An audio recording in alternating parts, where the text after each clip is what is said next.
রোহিঙ্গারা যদি এদেশে না আসি ভাত পায় তা আমরা এদেশের নাগরিক, এদেশে জন্ম নিছি, আমরা এদেশের বাঙালি, আমরা এদেশে জন্মগ্রহণ করছি, আমরা কেন এখানে কর্ম করি ভাত পাবো না?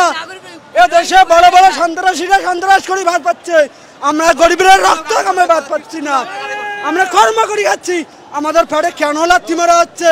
আমি গাড়ি দিয়ে সংসার চালাই, আমার স্বামী মরে গেছে, মনে করেন আমার একটা বাচ্চা, আমার তো সংসার চালাতে হবে, কি করবে? আমি বুড়ো মানুষ, আমি কেমন পারবো মাটি কাটতে? পারবো কি আমি রাস্তায় কোদাল নিয়ে বাড়িতে?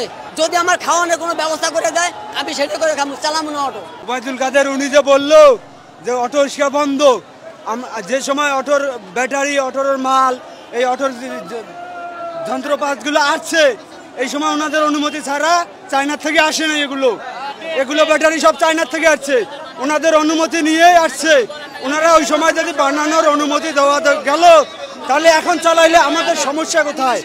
আমরা এখন গরিবেরা ঋণ করে কিস্তিতে টাকা উঠাইয়া অটোগুলো কিনছি, এখন ওনারা অনুমতি দেওয়ার পর আমরা বানালাম, বানানোর পরে এখন যদি বন্ধ করে দেয় আমাদের কিস্তিগুলো শোধ করবে কে? আমরা কি দিয়ে শোধ করব?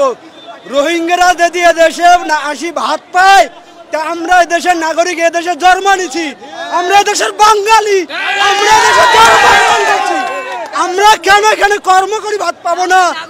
এদেশে বড় বড় সন্ত্রাসীরা সন্ত্রাস করে ভাত পাচ্ছে, আমরা গরিবের রক্ত কামে ভাত পাচ্ছি না, আমরা কর্ম করি খাচ্ছি, আমাদের পেটে কেন লাথি মারা হচ্ছে? উনি কি জানে একটা করেই শ্রমিকের ঘরে কয়জন করে মা বোন আছে, কয়জন সন্তান আছে, তাদেরও স্বপ্ন আছে তাদের সন্তানকে লেখাপড়া করাবে, তাদের সন্তানদের বাঁচার অধিকার আছে, কিন্তু তাদেরকে যদি কর্ম বন্ধ করে দেওয়া হয়